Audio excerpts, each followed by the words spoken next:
Čaute rodina, čaute šlachta temnot.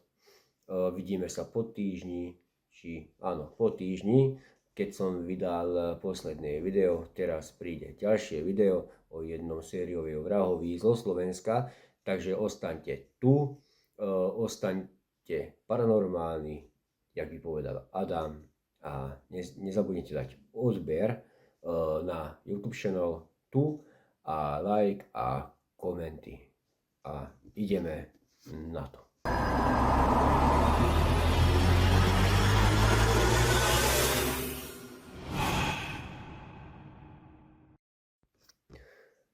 Sex, škrtenie a následné podpálenie. Sériový vrah Miroslav sa nezastavil pred ničím a ani vyšetrovali a presne nevedeli, koľko obetí má na svedomí.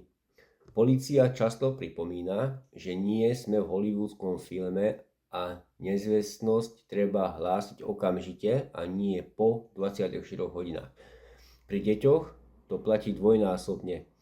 V rámci kampane k Medzinárodnému dňu nezvestných detí sa polícia Slovenskej republiky podelila o zaujímavé štatistiky. Medzi dve hlavné príčiny nezvestnosti detí patria úteky z domu a rodičovské únosy. Pričom policajti ročne evidujú stovky nezvestných. Drvivá väčšina sa však nájde. Príbeh Niny Benčatovej je však iný a všetky stopy smerujú k sériovému vrahovi z Česka.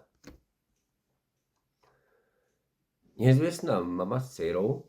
V júni 2012 polícia sa vyhlásila pátranie po tohto času 19-ročnej Monike a jej dcére Nine z Handlovej. Dieťa malo vtedy iba 1 rok. Monika naposledy telefonovala svojej matke 16.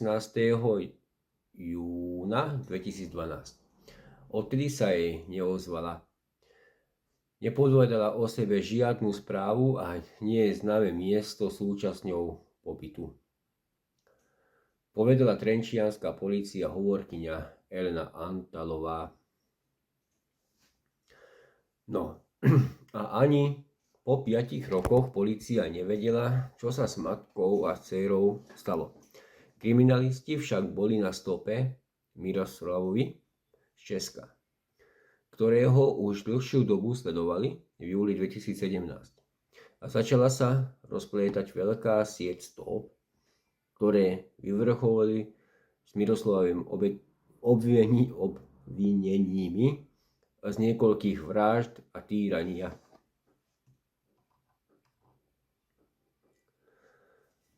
Máme tu pár mrazivých detailí. Svoju prvú vraždu mal spáchať v roku 2010 so svojou družkou Sandrou. Najprv žili v Česku. Neskôr si prenajal dom v Zelichove, ktorý sa nachádza necelých 20 km od Ihlavy. Družka mala silné podozrenie, že ju podvádza a rozhodla sa odísť k rodičom, povedal bývalý riaditeľ Národnej kriminálnej agentúry Peter Hraško. Miroslav ju nedokázal presvedčiť a tak rozhodol pre ohavný čin.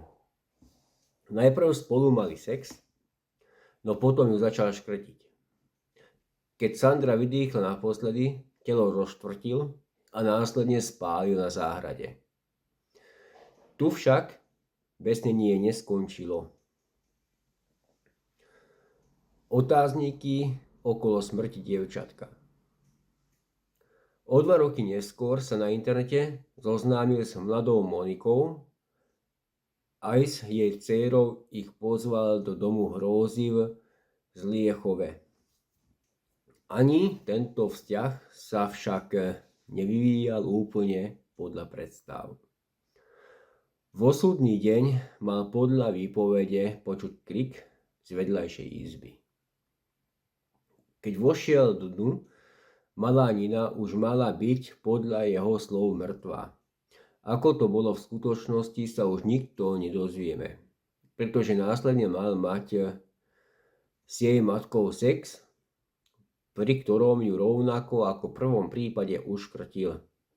Obete tela nakoniec spálil. Odrezaná hlava. Treťou oficiálne aj s poslednou obeťou mal byť Roman, s ktorým žila Miroslava posledná priateľka. Tá sa s ním mala zoznámiť cez internet a prezradila mu, že ju muž týra.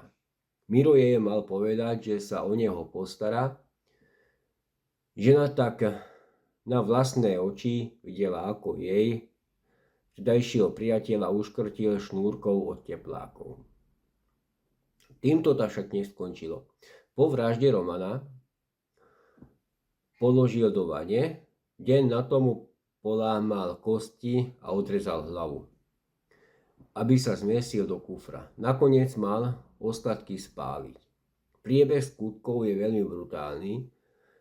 To, že v tomto prípade hrozí obvinenému doživotné, je zrejmé, povedal Rokmi Hraško. Ideme ďalej na súdny proces. Miroslav mal s políciou pri objasnení vražd od začiatku spolupracovať a dokonca im naznačil aj miesta v okrese Ilava, kde sa mal nachádzať pozostatky obetí. Už v roku 2017 ale strážcovia zákona tvrdili, že počet obetí ešte nemusí byť konečný. Sledovaný proces s Miroslavom sa začal 18. novembra 2020 v Banskej Bystrici. Pred senátom však nastal zásadný zvrat. Obvinený vyhlásil, že je nevinný a odmieta, že by spáchal skutky, z ktorých ho vinia. Zároveň odmietol vypovedovať. V roku 2017 sa k ním však priznal, podrobne ich popísal. V roku 2019 však zmenil svoju výpoveď a počas prvého dňa procesu niečo z toho pravda, niečo nie je. Nezavraždil som ich, je to vykonštruované.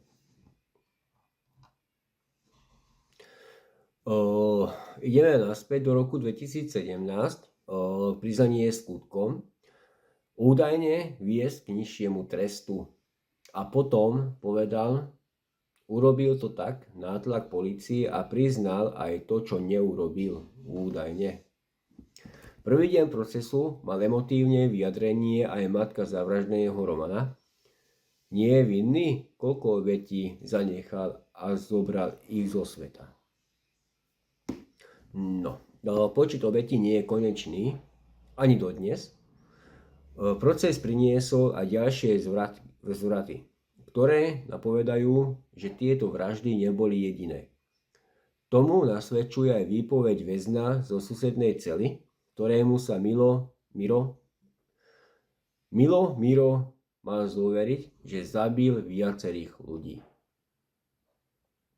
Z výpovede znalca z odboru antropológie bolo potvrdené, že sa našli kostrové pozostatky, ktoré patria dvom dospelým osobám a na jednej osobe vo veku 13 až 18 rokov, avšak tie kostrové nálezy nepatria potenciálnym obetiam trestného činu, ktorý má spáchať obžalovaný, konštatoval prokurátor.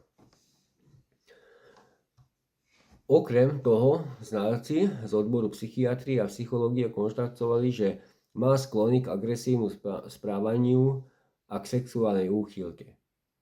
Nebezpečenstvo jeho pobytu na slobode je pre spoločnosť mimoriadne vysoké. Aj preto súd rozhodol, že je v prípade 3 vražd vinný a dostal doživotie. Rozsudok padol len 19. apríla a ešte nie je právoplatný, pretože Miroslav sa odvolal.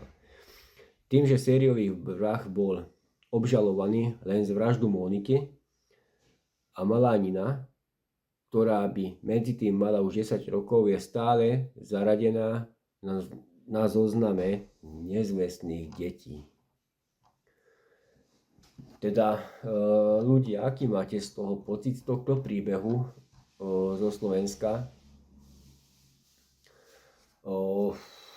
podľa vás sériový vrah Miroslav zatajil veľa vecí, veľa vražd, mal dôvod na to voľaké odvolania a podobne, dajte nám sem do komentára, alebo si myslíte, že mal ešte oveľa viac obetí na svedomí, takisto napíšte sem dole do komentáru.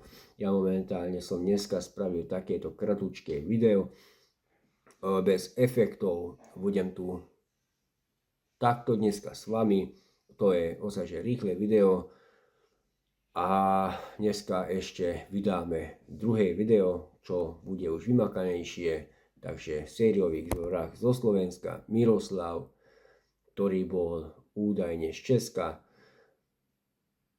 Mohli ste počuť jeho príbeh a dúfam, že ostane už v celé do životi.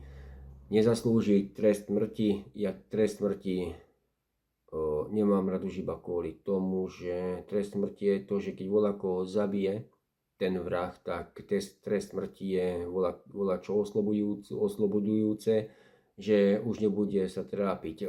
Taký človek alebo takí ľudia nech sa trpia vo väzení a v tých najhorších, hej. Dobre, bol som tu ja s vami Kiko, dneska ešte s Adamom live na jeho YouTube channeli. Ešte raz ostaňte paranormálni ľudia, nezabudnite, šľachta temnot není rodina není komunita, nie sme žiadna sekta, skrátka sme rodina, držme spolu, komunikujme sa jeden s druhým. A tie veci, čo idú v skupine, negatívne komenty a tak ďalej, hejtery, nevšímajte si ich a